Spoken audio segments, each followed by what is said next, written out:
Hello everyone, good evening. Very warm welcome to Pixel Priest and our fourth session on testimony. I don't know about you, but I've really been enjoying just hearing these testimonies over the last few weeks and how God's worked so amazingly in people's lives. It's just a real blessing to hear, isn't it? And so hello to those of you who joined us already. Hi to Kate and Trevor and Shirley. Glad you managed to get it on your laptop. That's great. And to Jacqueline and Trish. So lovely to see you all. And anyone else who's joining us.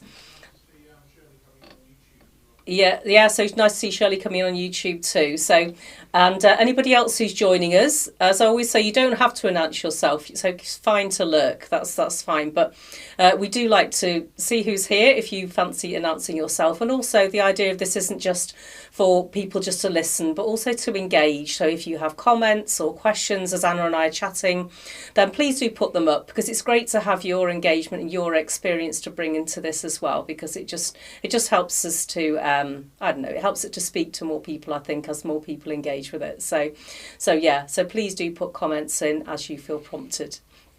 Please, can you remember to like and share, just to help us to get known a little better. That always helps. If you wanted to make a donation, the details of how to do that are in the description at the beginning as well. I think that's everything. So just excuse me one moment, I just need to switch something off. Apologies for that, but my phone was on, folks, so I didn't want that going off while we're in the middle of Anna's wonderful testimony. So let's all just say hi to Anna, who's come in tonight to speak to us. Hi there. It's great to be here. Good, really warm welcome. So Anna works for Urban Saints at the moment, which maybe she can explain a little bit more about that later. But so we're just going to sort of have a chat and talk through with Anna this evening. So Anna, just we'll start at the beginning. So tell us a little bit about your sort of early life and faith journey.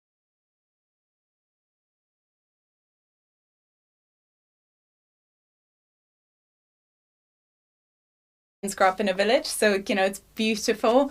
Felt very safe, just loved my childhood. And to me, everything was perfect. I didn't realise, I don't know, maybe you were much more well versed in the world, but I didn't realise that things really could go wrong. You hear the odd bit, but not really for myself. And started going to confirmation classes when I was 12 or 13. Sorry, I should have said growing up in Germany. I don't know if by my accent you could tell. I just assume people know. So started going to confirmation classes, which were a tradition. Actually, at the end of them, you get a whole lot of money. So there's a really good reason why. So did you? So you say these conferences. So did you actually brought up a Christian? Was this part of your upbringing or not? No, not really. So my parents are somewhere on a journey. But we went to church sometimes, but not even regularly for Christmas or other things. So it was it's a tradition that you did rather than anything else. If that makes sense. Sure, right, I see. Yeah. So the confirmation classes are sort of what everybody did then, really, rather than it being something to do with your sort of faith developing. So it was more like in primary school, then you go off to high school and you would have your confirmation classes when you're high school age. So it was a primary school reunion for confirmation classes, if you like. I see. Okay. Which is good fun. So you get money. Sorry, you're coming back to that. You actually get money for doing confirmation classes. So it's really bizarre. It might also just be my particular village, but so you go through 2 years of classes, and your parents over the years of your growing up will have sent envelopes of money to other people's confirmation, and then it's your turn to cash in your parents' generosity, I guess. But it was enough to pay for my driving license, which is similar prices to the UK, so quite worth going and enduring 2 years. But actually those 2 years for me have been transformational in a lot of other ways, which have been great. Great. So when you went through the confirmation classes, did you find that it sort of did it speak to you? Did it help? Did you start to develop a faith at that point? So I think I might have had an awareness of God, but going to confirmation classes, we just had youth workers who loved Jesus, and you could tell that there was something different about them. I'm not sure I would have been able to say it like that, but they made classes really fun. They talked about God in a way that was somehow very attractive, and I was like, oh, and there's something really different about them. So I was like, I wonder what this is all about. And so you get a lot of knowledge, but also just a lot of experience from these youth workers, and then older young people who were investing in us, which was amazing. Yeah, and it was during a time when my parents actually separated, so it's the first time where I was like, oh, hang on, world isn't as perfect as I imagine it would be. It's not all going well. And even if my parents were to get back together, somehow that's first realization of there's things happening in this world that are outside of my control. And what do you do with that? And what do you do with the pain that all of a sudden I experienced? I was like, so how old were you at this point, Anna? Probably around 13, 14. Sure. Quite protected childhood. It's a difficult age though anyway, isn't it? And then when things happen, as you say, that are a shock to you, isn't it, really? Probably a bit of security taken, but like my parents loved me, and that wasn't in question. It's more the what I thought was going to be the trajectory of living with my parents and then moving out became different. Christmases became different, so it all just changed. Huge life change, isn't it? And sort of how do you process that and and sort of come to terms with that, I suppose, isn't it, really? Exactly. So this was happening at the same time and then as the confirmation classes, so that was, which was, you might say coincidence or, God God appointments. incidences, I believe in God incidences, which then, I guess the questions in my head that we probably will wrestle with at one point or another is like, God, if you are real, if you're the God who my youth workers say you are, if you're a healer God, if you can transform all things, if you can make all things new, if that's who you are, if you're the God of love, then I want to know you and I want to commit my life to you. And if you're not real, if I submit everything to you, I should be able to figure that out in the next couple of weeks or months. Sounds like a good way of thinking about it. No, absolutely. That was my logic. I'm like, either you're real. Very logical. Yeah. I'll see that. Or you're not real. And then you'll know. Exactly. No. That's really good. Yeah. So I guess I just threw myself then into... I guess youth ministry. I feel like my first question was, how can I serve? Not sure why. Yeah. So did you? Sorry to stop you, Anna. But when you asked that question, so how did God respond? Oh, sorry. Did you get a response? Yes. Maybe. And I was invited to a girls' meeting, and in that meeting, it all seems a bit random, but I think sometimes that's how God speaks. Got this invitation card, which was the hand of Jesus. And in that meeting, they were talking about, God is reaching out his hand. Sometimes we just have to take it. Yeah. He's not going to force his help on us, but it's our decision to take it. Yes. So it's like, okay, I'm going to take your help, God. I'm going to try life with you, whatever that looks like. And God has been responding. And, healing is slow. It's not an instant. Well, for some people it's instantaneous, but for me it's been over time and just having different experiences. So it's been amazing how God has taken me on a journey, I guess. Okay. Yeah. So through this from 13, 14, so God worked and then did you feel a call then? Because towards youth work, is that what you were saying? That actually that's how it sort of progressed, if you like. Yeah, though I probably wouldn't have been able to say that until later in life. I just wanted to serve God, whatever that meant. I'm not sure I fully know. I'm like, God, let me just dedicate some time to you, especially in Germany. You do gap years. I was like, that's a great opportunity to do a gap year, serve God, and then figure out what I was doing. And it was during the gap year that I was like, oh, this is what I want to do, that someone said, oh, have you thought about studying youth work? Yeah. And I was like, I don't understand what you mean. Is that a degree? And so I wasn't even aware. And it was a girl from England, actually, who taught me that youth work is a degree that you can study in the UK. Yeah. Because sometimes it does take somebody to almost point you to your calling. I do think God works like that through people. I know that's worked for me as well, where someone's actually said, oh, why don't you? Was how I've ended up here. People kept saying, what have you thought of being a vicar? I thought, no. But actually, when someone actually suggests it to you, then sometimes that is God speaking to other people, isn't it? To say, well, this is what you should be doing. Yeah. I mean, it wouldn't have been I think you can study social work in Germany, but not really youth work. So it didn't seem like an option to me that was a thing you could do, just work with young people and invest in them and just see their potential, give them opportunities that I might not have had otherwise. Yeah. Okay. So then you went to study for your... I did a gap year first. Yeah, you did your gap year first, yeah. So where was your gap year? I need to get this. Because Anna has moved around, just speaking to you all now, Anna, in her short life, compared to mine anyway, has moved around such a lot and done so many different things. It's trying to keep track of what happened when. So where was your gap year? Yeah, sorry. So I lived on a ship, so worked with Operation... this was the ship, right, yeah, okay. Worked with Operation Mobilisation for half a year. At age 19. So in Germany you finish high school slightly later, so finished at 19 and then moved to a ship, and then half a year later, so still 19, 20, moved to Montenegro to continue my gap year there. Right. So what was the ship and what did you do on it? Yeah, so it was I guess a ship that's trying to bring knowledge, help and hope.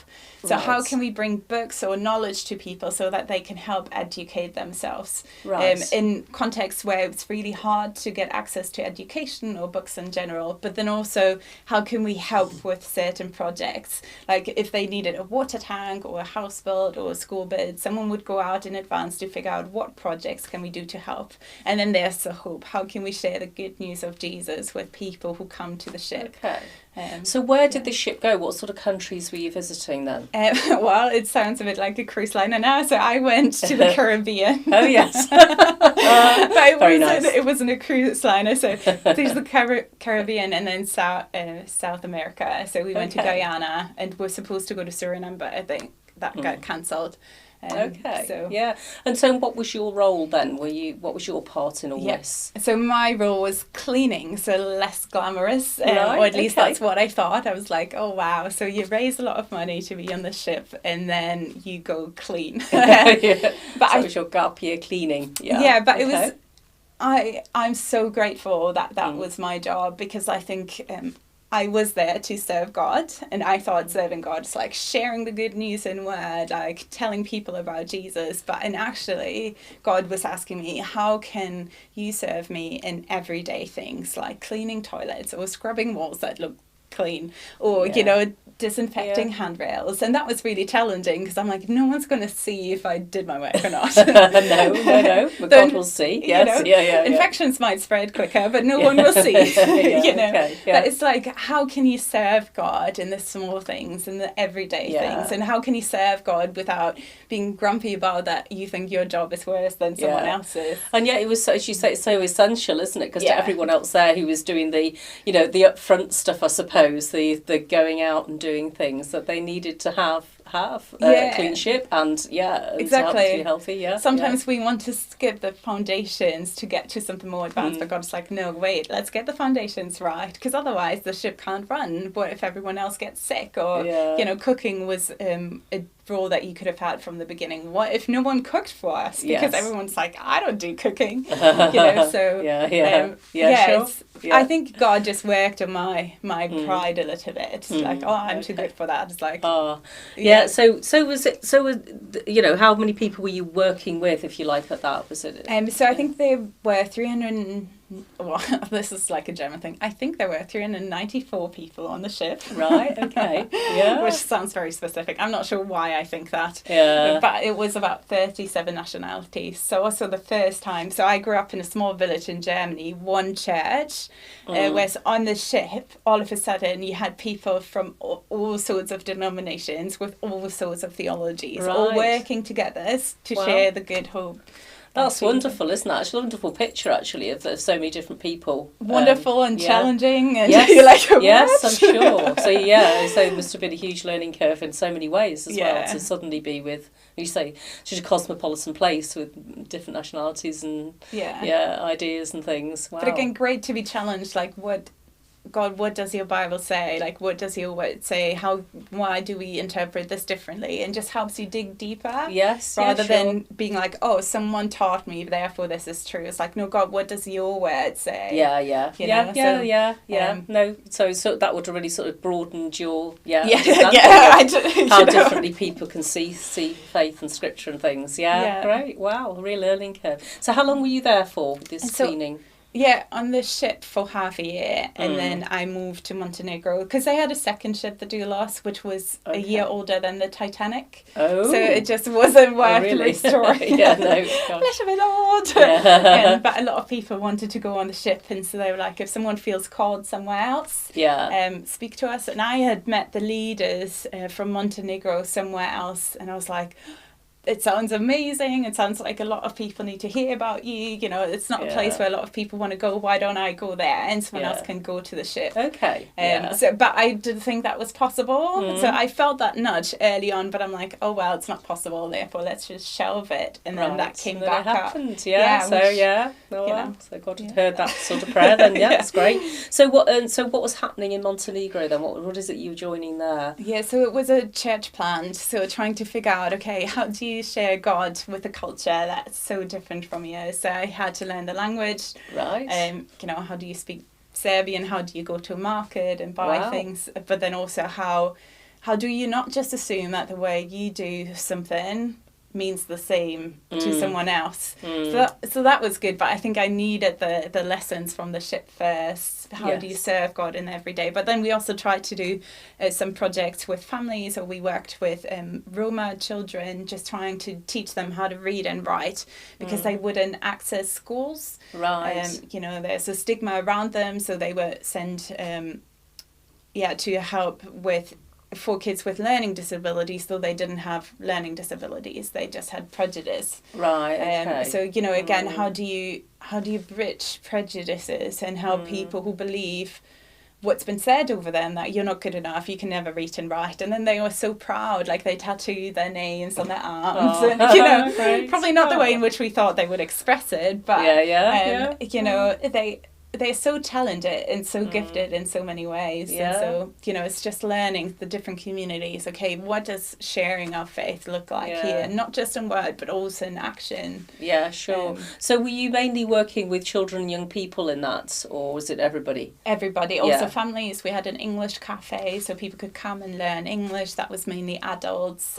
So just a variety of things. How can you serve in a community where there isn't a Protestant church? I guess that was the question. And how do you start a church plant when church for them looks very different? And so that's years of meeting together, trying to figure that out, trying to serve the community. And I think it's grown massively over the last years, but I think the beginning are always harder, or feel harder. So you're at the beginning sort of trying to sort of create community and engage with people just to get started, really. Yes. But I was just a short part of it. They were leaders there, for a long duration, and their goal was always, how can we don't want to lead this church, we want to start a church where local leads from the beginning. So how can you start something without a leader until a leader is ready, and that's when we're ready to leave. So it's getting around to that. So even lessons there, and how do you take initiative and work rather than being told, at school people tell you, do ABC, do this, and all of a sudden you're an adult and you're like, no one's telling you what to do. No, that's right.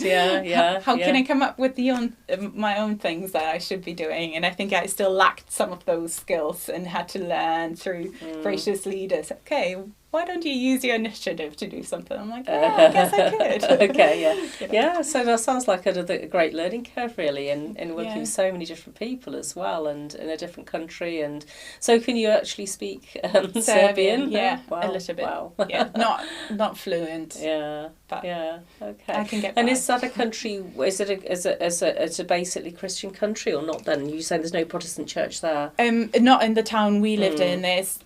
There were two Protestant churches further away from what I know. I think it's Orthodox Catholic and Muslim. So I'm not sure what the percentages are. Right. And, Catholic is still Christian, Orthodox is still Christian, just expressed differently. Yeah, okay. So I guess it's just trying you know, and there were people who lived with God and had an active faith, and I guess that's more what it was about, trying to teach people that God is alive today. It's not just a tradition, it's not just a religion, but you know. Yeah. So did you find that really helped your faith to be working so closely, trying to develop other people's faith, if you like, or help them to understand faith? Yeah, I think it challenged me on my presumptions of, you know, what I sometimes think, oh, this is Christianity, whereas no, that's just my culture. You know, so just making that difference of sometimes we're expecting things of people, but they're cultural rather than biblical. And I was like, oh yeah, there is a difference, right. you know. So great stuff. So Shirley says yes, it's great learning to find your own initiative. Smiley face. Yes, Shirley does a lot of that. It is, but that's about the main way to learn, isn't it? It's actually to try doing it yourself. So, we have Pastor Aguma Benson Zadok here today from Nairobi listening in as well. So that's great. So that's fantastic. So you came to the end of this gap year then, and but you knew then you were going to go and study a theology degree, is that right? Yeah. So that was the next step. Youth work and theology with, youth and community work with applied theology. I think that's okay. And where did you go to do that? What did you study? Ended up studying in Scotland, believe it or not. I think my parents were hoping I was coming home, but right, okay. It turned out I had a new idea. So what was it? Just, you don't know, what did God draw you to Scotland, or was it just what the course you liked? You know, it was just where you ended up. So on this trip I'd met this flatmate who was from England who told me that youth work was a degree, and I don't know how or why, but then I reached out to different colleges, just asking some questions, and some questions were on the website, so you could say that's slightly mean. I just wanted to see how they respond. If you're a Christian college, I would expect you're kindly answering my questions, because I need someone with patience guiding me through this degree. And so the college in Scotland just, so it doesn't exist anymore, by the way. So it's come to the end of its life, I think, but they were really kind, answered all my questions, were so patient, so that's how I ended up deciding on it. So it's a bit by chance and by googling, also just you know, I guess that's how God sometimes works as well. Random things. Okay, so you did this degree, so that was the next few years, and then how was that? Was that good for your faith, or was it just really sort of learning deeper into theology rather than developing faith? What do you think? I think it was both. The first 2 years were just harder, you know.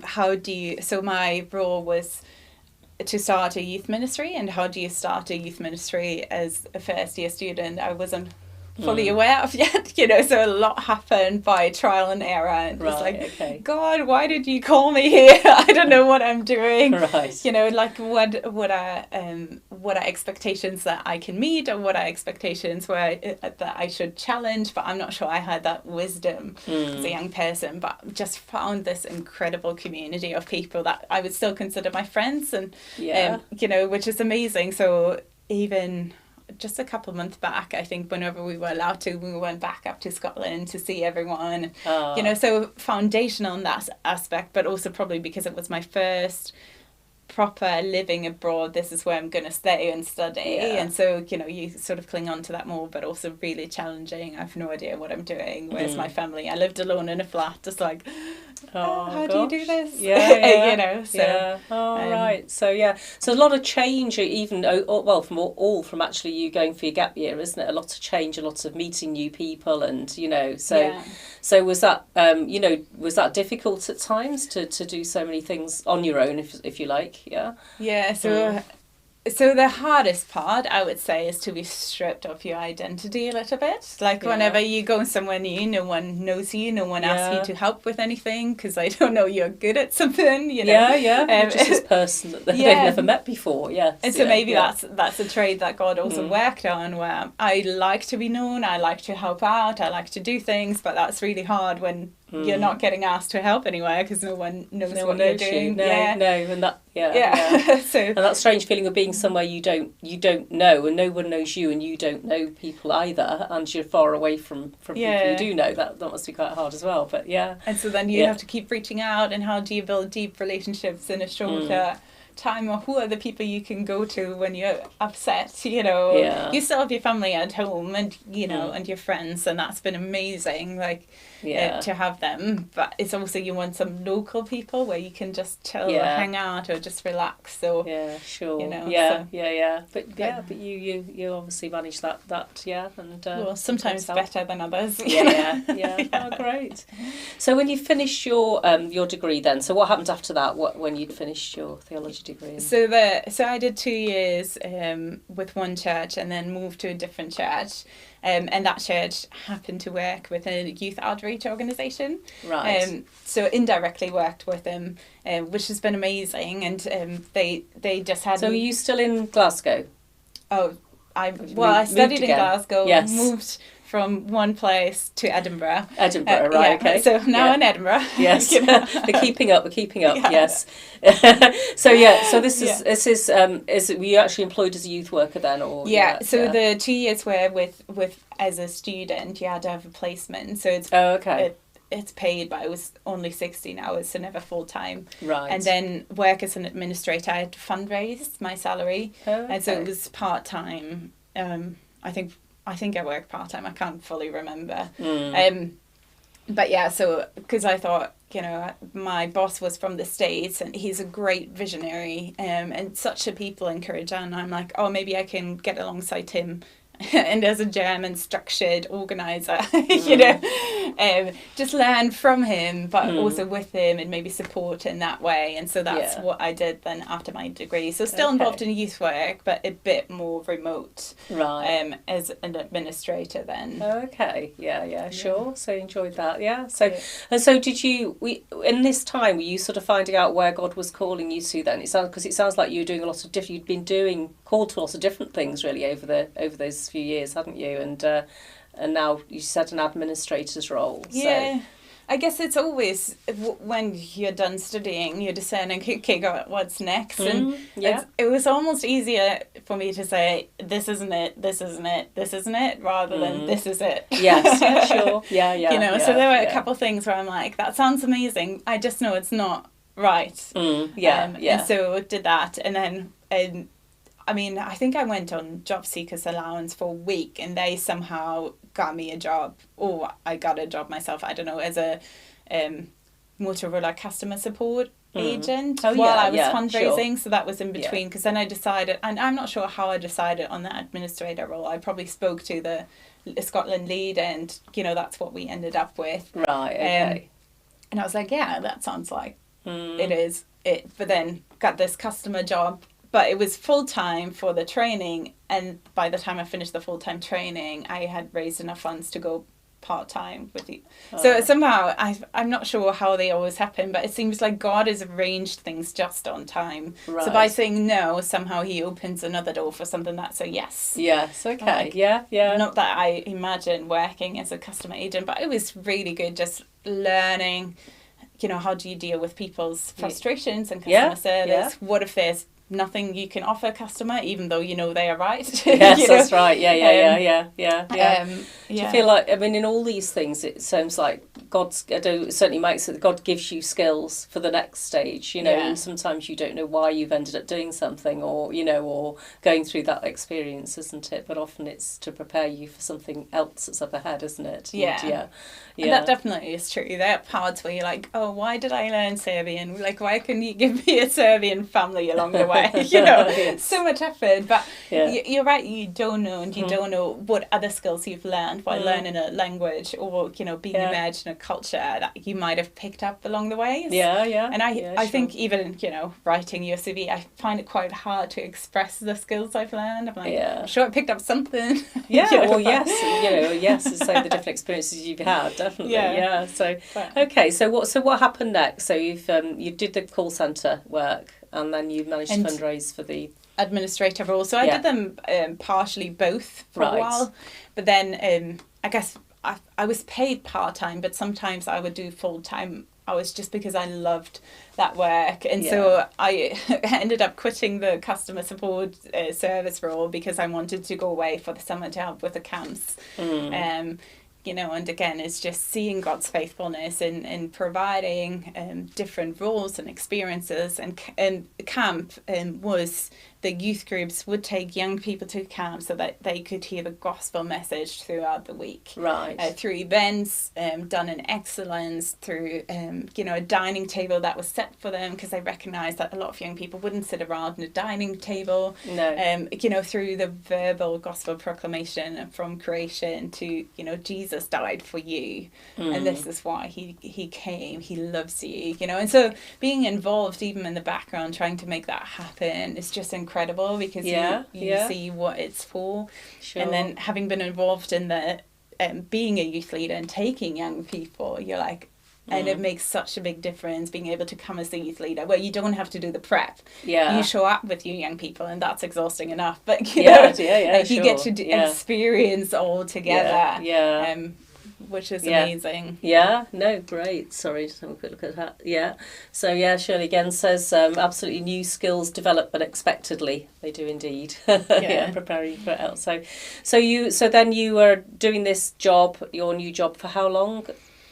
That's a great question. Well, it doesn't have to be much. Well, I think I did the Scotland role for about a year. Yeah. And then my boss left to work for a church in the US, and at the same time we got a new UK and Ireland director, and she needed an administrator and I needed a boss. Right. So I then became the UK and Ireland administrator. Right. Wow. For a bit, which again was just unexpected but amazing. And then somehow by helping with the camps team, just started doing some camps administration, just helping with systems, spreadsheets, whatever needs done so that ministry can happen smoothly. So that's such a vital role, isn't it? So when you say camps, that's the children and adults mental health.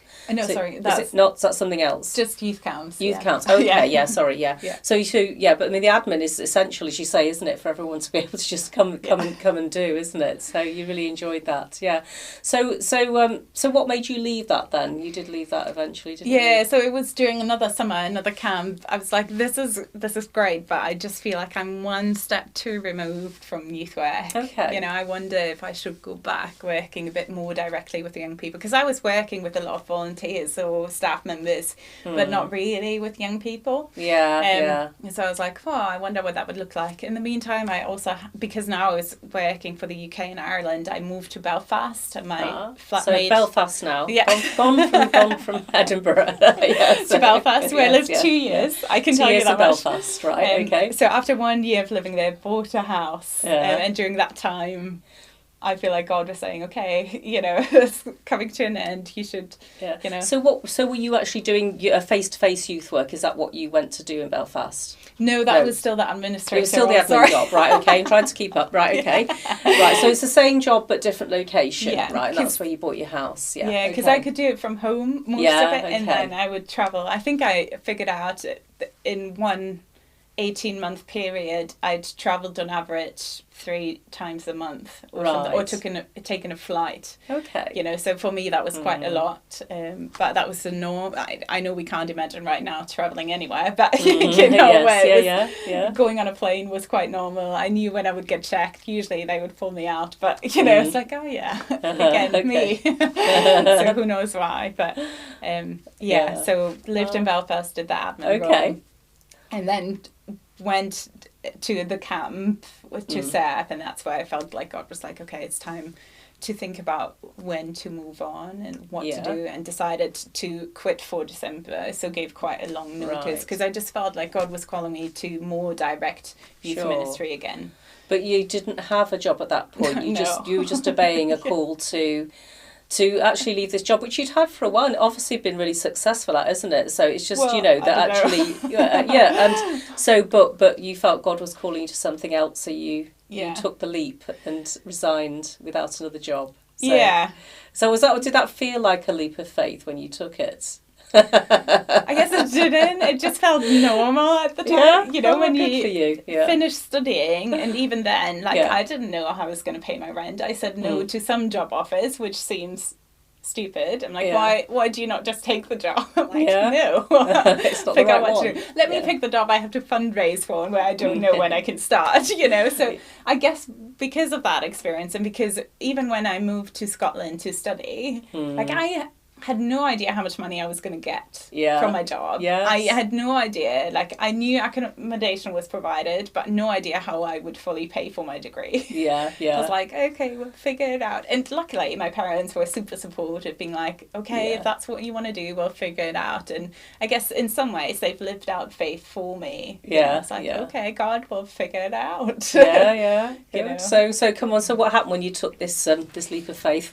Yeah, so Yeah. so just called a couple of people, what do you think I'm good at? Where do you think my skills lie? Just did a bit of identity digging, you know, because it's all, like I said, it's hard for me to figure out what my skills are and name them myself. Yes, yeah. You know, and so I just got other people to speak into my life. And a friend of mine that I'd spoken to, she was like, look, Urban Saints are recruiting in Manchester. Okay. Don't you want to, you know, that sounds like what you just described to me. I'm like, okay, that's kind of the wrong city, but Yeah. So you weren't thinking of yet another move to Belfast to Manchester. I thought God had put on my heart to buy a house. I didn't want a house before. I'm like, it's a lot of effort. You're tied to a place. I lived everywhere before, you know. Yes. But I felt like, okay, it's the right time, you know, and God made it possible. Even that seemed something in itself. I'm like, why not Belfast? You Yes, know? yeah. So yeah, But, that is strange. But yes, yeah, okay. But then you're like, okay, God, if this is you, you'll figure it out. Yeah, you know? yeah. I actually was back in Scotland for a wedding and had to drive from Edinburgh to Manchester for the second interview, which seemed crazy. So I rented a car, drove down 3 or 4 hours, and then drove back 3 or 4 hours to catch my flight back. Right. Oh gosh. I was yes. like, yeah. what? But it was the right job for you. So what is that? Is that more the face-to-face work? Is that what your new job is about? So it's so my role is to find volunteers, to train them, and then to release them to start youth groups. But part of the expectation is that you're involved in at least one youth group yourself. Yeah, sure. Which makes so much sense because youth culture changes, and you know it's so easy to tell people this is how you do it, but then people are like, you've got to be in touch with people as well. Yes, yeah, I get that. Can you actually do it, or can you just talk about it? Yes, yeah, You know, So that sort of seems like what you were looking for how you felt you were being drawn to do some more face-to-face, as well as using all the skills that you've got already or built up already with admin and working with people. And, it seems like it seems like a mixture of the two jobs I had, which was interesting. I'm like, interesting way of doing that, God. But yeah. Oh, okay. So then so when did you come over to Manchester to start that? That was quite recent, wasn't it? Yeah, in 2019, January 2019. So I'd quit for December and my new job started in January. So and I can't really take credit for that. That's God, which is amazing. Yeah. Okay. So what's happened since then in your life? Yeah, so moved to Manchester. Well, I lived in Belfast for a little bit and did 2 months, I think, remote until I found a place. I imagined that would be a lot easier than it was in reality. And then I realised how God had moved me before and how he had opened all those doors versus the reality of finding a place for most people. Yeah. So started my job and it's just trying to figure out community again. How do you make yourself known? How do you network in a city where your job now is getting to know different churches and people and things like that? Yeah. But again, God has just been so generous. There were volunteers who were like, we've been praying. We wanted to do youth work in this area. We just didn't know how. Right. You know, and so being able to connect people, but really it's God connected me to them through a friend.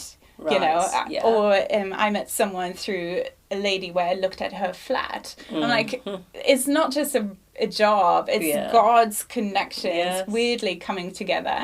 And so we started training in June, which then took a bit longer for different reasons. But just what does it look like to start a youth group here? And then started in January just before the pandemic to actually meet with young people, which, you know. Yeah, so it's been a bit difficult over the last year to meet up. Yes, yeah. Yes, yeah, sure. So, As Trish says, you've certainly had a very full life and done some amazing things. God bless you. I know. And she's only young, Trish. She's very young, isn't she? So, yes. People usually then ask, and how old are you? Yeah, that's It's right. like, sorry, let me just count. Yeah. I'm 31 in case you ask. 31. Yeah, how did she manage to fit all that in? So, but there's more, isn't there, Anna? Come on, you missed out something else important that happened in your life recently. So, met my husband online, in case you're wondering. So they're Christian apps, which I was hesitant of. I'm like, ideally I would have met my husband in a supermarket or a bus station or a random place. Obviously a Christian, you know. But then was like, okay, God, am I excluding one way in which you might want to use just because I don't want it? Yeah, you know, sure. or are you going to use it? And so met my husband online, and we just started meeting up, and then I thought, okay, if he's the right guy, he'll fit into my community and I'll fit into his. So it's really important that he meets my people and I meet his people. And so luckily we met October 2019. Yeah, that's right. And then started meeting people, being intentional. Oh, there's a concert from someone in my church. Do you want to come to that? You know, so there are a couple of people. And then I managed to get to Scotland. So he got to meet important people. I'm like, so what did he think? You know, which has been amazing. Yeah, great. And then the pandemic, I think, fast-tracked everything a little bit. So I was meant to buy a new house in Manchester. My old house sold first lockdown day. Right. It was supposed to happen on Friday, and I think the lockdown day was on Tuesday. So it got moved forward, which I'm told doesn't really happen. Right. And the estate agent and solicitor were both like, you know, this is a miracle. I'm like, so got it work again. Yes, yeah. Which is incredible. It's like, how, not sure. But you forget about miracles quite quickly, which is interesting, because the pandemic is like, oh, everything is bad. I'm like, oh, but remember, I sold your house in lockdown days. Yeah, like, wow. Yeah, that's great. Yeah. Okay, so you sold that. So, hang on, Kate, before we carry on, Kate says you're certainly a very inspirational young lady. I've worked in youth ministry and it can be very challenging but extremely rewarding. Yeah. I guess for youth ministry, it's realising that we all come with a history, and sometimes, you know, I'm so grateful for my parents, because they were always like, if you want to do it, we'll help you figure it out. Yes. And I think that's what God sometimes does with us. God sees things in us that we don't see ourselves. And that's what we get to do in youth ministry. Hey, God sees this in you. Let's help you figure this out. We get to be an extended or spiritual family for young people that they might not have. Yeah, that's fantastic. Yeah, because actually that's right. It is like earthly parents in that way, isn't it? It's, God is wanting to help us to fulfill whatever our potential is, isn't it? And see more than we can see is like, oh, God, I can't do that. It's like, yes, you can. Yes, you can if I say so. Yes, that's right. Yeah. Oh, wow. So that's great. So have you bought another house now? And yes. But on the Wirral. On the Wirral, yes. So how did you end up on the Wirral? So we're supposed to buy a house in Manchester, and then me and my now husband then had to sit down and decide, okay, where's this going? Yeah. Because I had reserved a house. I was going to buy it. That was the plan. But, you know, to give that up, where do you just give that up and move over to the Wirral, or do we decide where this is going? But then we're in agreement that this is serious and we want to pursue our relationship, and so agreed that I would move to the Wirral. Yeah. Is that where your husband's based? Is that why it was the Wirral? He lives here. He actually Pastor Zadok. Am I saying that right? I'm not sure. Yes, that's right. Yes, We'll be happy to know that my husband is from Nairobi in Kenya. But has lived in the UK most of his life. So studied here, and you know, which is interesting because we're both from different countries and have lived in the UK almost half our lives now. Yes. Well, almost. You know, so we are from a country, but not really anymore. But we are from the UK, but not really. So you sort of have that commonality as well. And and it's like, again, the question is that your culture? Is that your personality? Is this just our miscommunication? You know, so it makes it a lot easier, because you're like, it might be one of those. So, no, that's great. So fantastic. So, you know, just hope God has got some wonderful things in store So yeah, that is just fantastic, Anna. As you can tell from the comments, it's just, yeah, you are inspirational. It's amazing. I'm worn out listening to you. You know, with a number of things you've done in your short life, Yeah, you know, sorry. short compared to mine.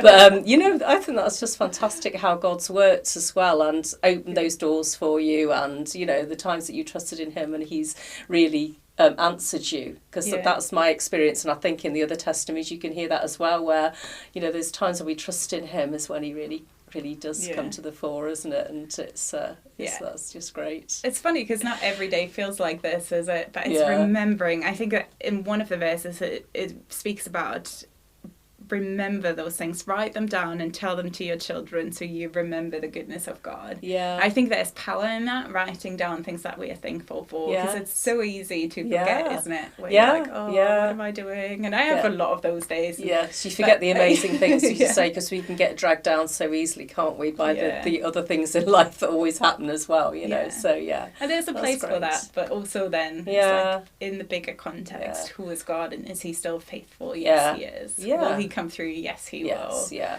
And I just think that's always what's in the Psalms, isn't it, when people, you know, having this terrible thing, but then the pattern is that people often remember God's wonderful works, and you recall what He's done for you, and it's just, then you just think, oh wow, yes, you're just reminded of what an amazing God He is, aren't you?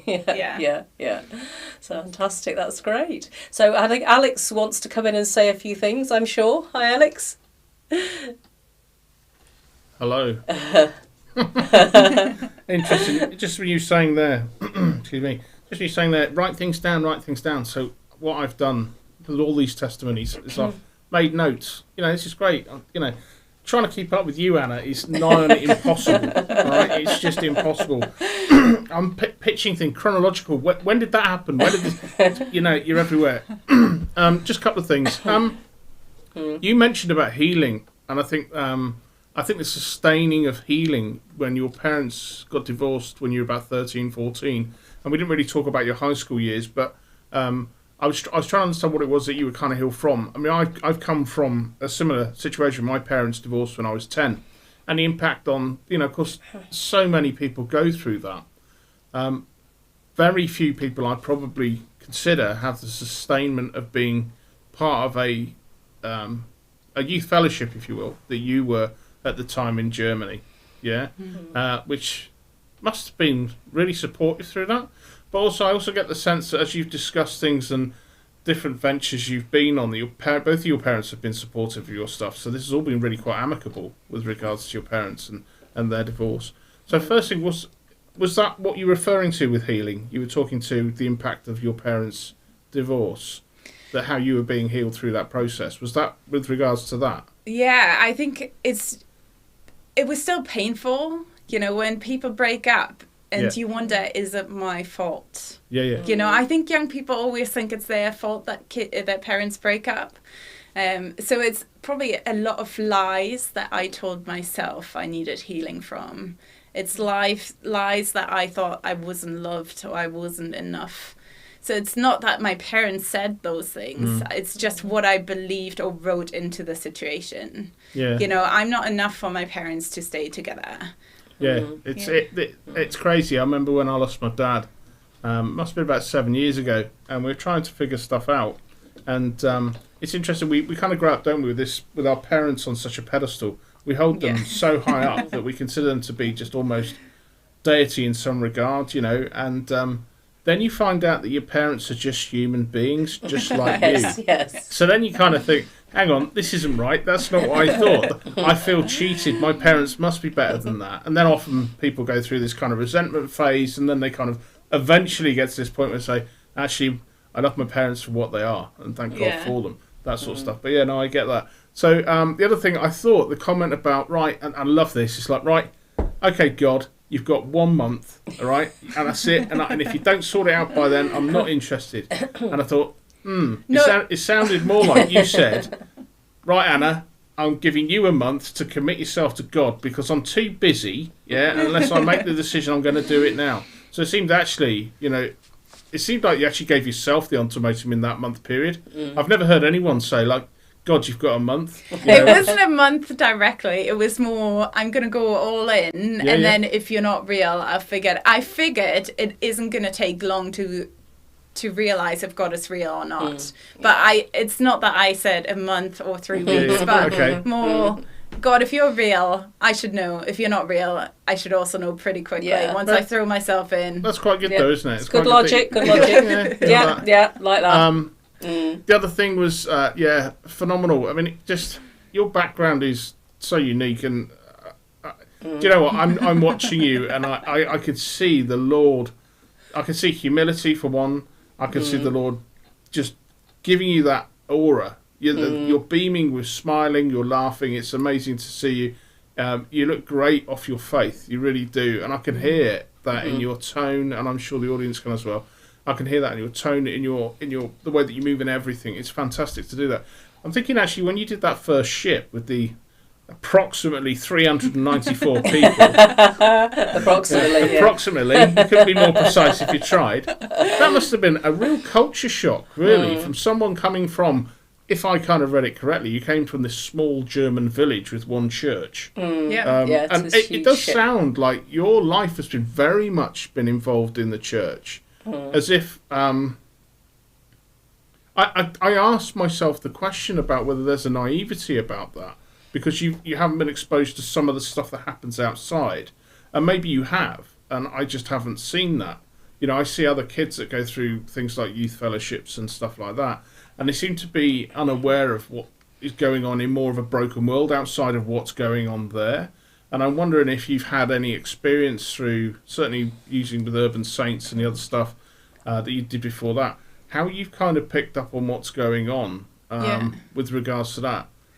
So I guess part of it is my family still, there's a lot of stuff happening that I probably don't talk about so much. Yeah, but, absolutely. Yeah. That all of us probably have. But then also being involved in youth work, you just see You what see feels real life, like, don't you, through them? what feels like everything. Yeah. And I think that sometimes you have power to do something and sometimes you don't. And I think that's the hard part where you watch something. I remember someone saying, and this is probably an extreme example, if they were in Albania and there were children's prostitutes, and they were like, we can't save them now because of what's happening, but we can rent them for an hour and show them what it's like to be a child, watch Disney movies and buy them an ice cream.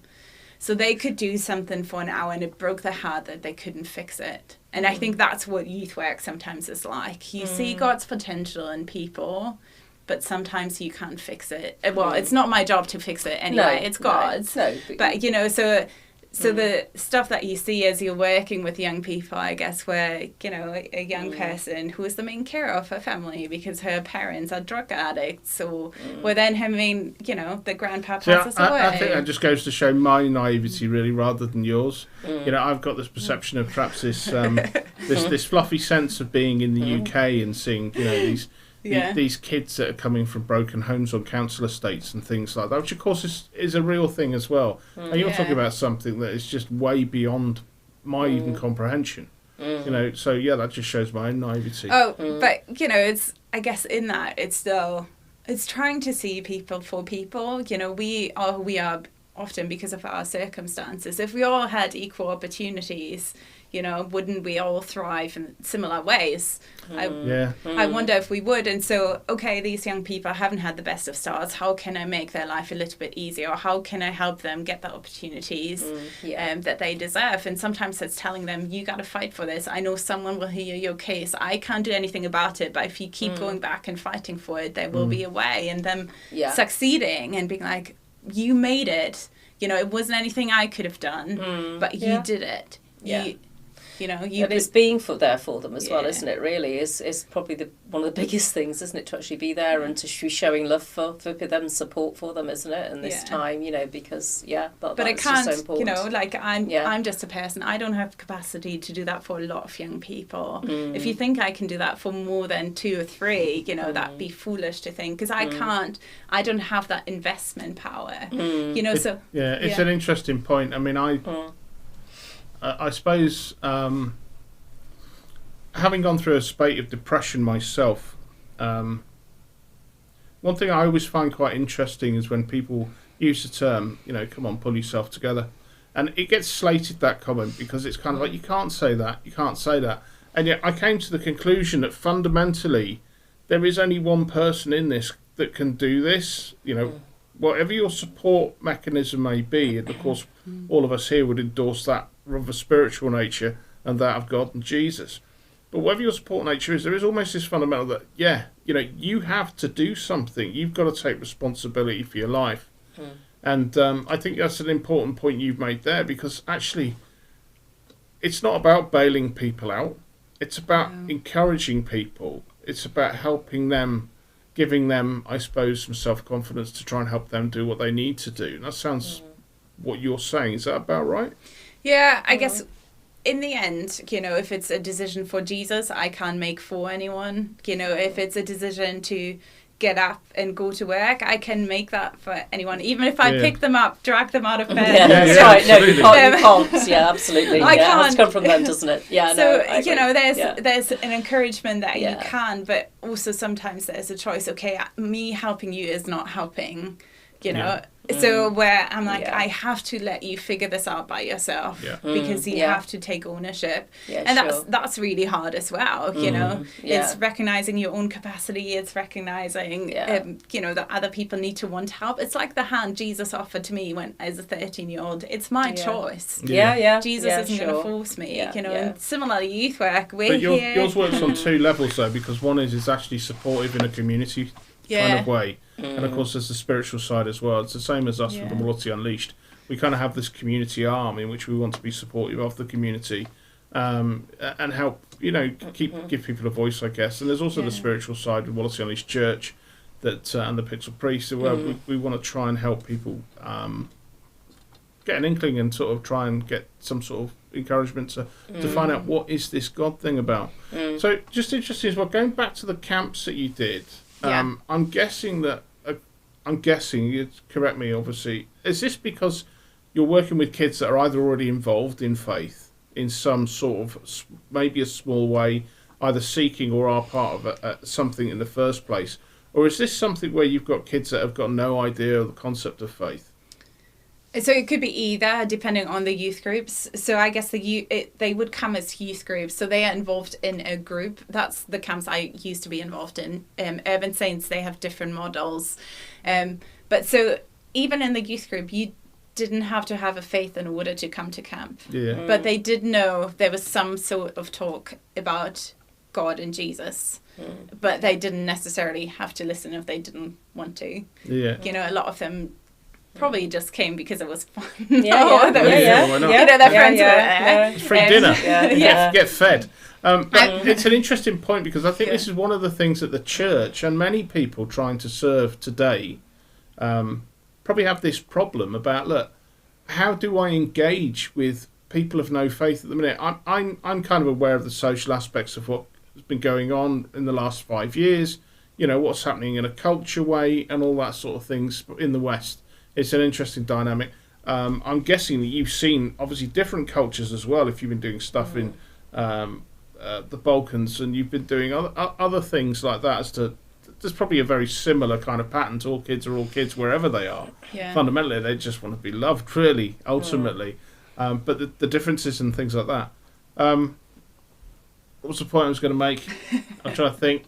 That was it. It was like, how do we penetrate that? How do we do it? It's almost like the church itself or Christian leaders have to define or figure out a new method every couple of years, perhaps, of how do we penetrate this new audience of whatever. Is there anything you can give us advice on that for? Well, we started a youth outreach group in Manchester where I lived, and so thanks to the volunteers, who've journeyed through that. But at the beginning, we had a venue, we had a set program, and that was before the pandemic. And we had young people engaging, but one or two, and then the pandemic hit. And so we prayed as leaders because the young people weren't engaging online, which is surprising because everyone thought that's where young people are. But I think a lot of youth groups actually found that online doesn't really work with young people. Who wants to be on Zoom and have to share their news to everyone? I'm not sure that's where you want to belong necessarily. Right. That's been a lot harder than we probably anticipated. And then we started just an April to do detached work in the park. So just go where young people are at. We know young people are in the park. So let's just be there. Let's be consistent. And they've seen us before, you know, so they've seen us at random times. They know we've been around for long. And that actually has been really successful. How can we go where young people or people are at? Not just how can we invite them in. Yeah. And then how we're doing program looks very different. A lot of them struggle with mainstream schools, so conversations don't happen in an orderly fashion necessarily. So, you know, how can we have individual conversations and show Jesus and show them they are loved and that they belong in the in-between times, intentionally whenever they are there, rather than relying on a talk that we aren't, you know, having, because we're just struggling to figure out what's been your high point this week, what's been your low point, you know, and they don't even listen to each other. Like, that's not something that's working for them currently. So how can we engage with them in a way that is working for them? And what is working for them is the individual. Okay, how's your week been? Oh, it's been not so good. What's not been so good? Oh, that's happening in your life. That's really hard, isn't it? When we formed, Simon's put a comment up as well, Elaine. When we formed Unleashed, I think one of the things that we realised is very much to what, if I may, Elaine, Simon's written, being where they are is such a good mission or statement. Is that we realise that, you know, the church is often, especially in the Anglican Church, very much is, this is where we are, this is our base, you know, this is where you come to somehow interact with us. And I and the best of us, we were talking about this, and actually we need to get out on the street and meet them. You know, we have got the Wallasey Unleashed gazebo that we've never had the opportunity to use because of the pandemic. Won't we? So it'd be great to go out with that. Look, I'm going to hand back to Elaine. Honestly, Anna, it's wonderful to talk to you. I think I can only echo statements by Shirley, Kathleen and Trish. It's amazing watching you. You're just on fire for God, and it's so uplifting. I could talk to you for hours, but I'll hand back to Elaine. Thanks for coming on. Thanks, Alex. So because I haven't read Shirley's comment, who says, "Amazing, Anna. May God continue to use and encourage you. You are inspirational." Lots of people use that word. So no, it's been great, Anna, to chat with you. It's been really good. So thank you so much for coming in and agreeing to be brave in front of the camera, because it's not always easy, I think, sitting and showing your testimony when it's for anybody in the world to look at, really, isn't it, and listen to. So it's great to bear that witness to God. That's fantastic. So thank you. Right. So we shall see you all next week. We'll be here again next Wednesday. Should have another great testimony for you. Donations? Yes, I've already mentioned donations, but Anna's reminded you about donations if anybody wanted to donate. Sorry. Just in case, I think Elaine and Alex are amazing in the ministry they are doing. So if you can donate anything, you know, to enable this ministry, please do. Thank you. Yes, very much appreciated. Yes, so all go to reaching out to people where they are. It's what we're trying to do too. So okay, so thanks everyone, and we'll see you next time.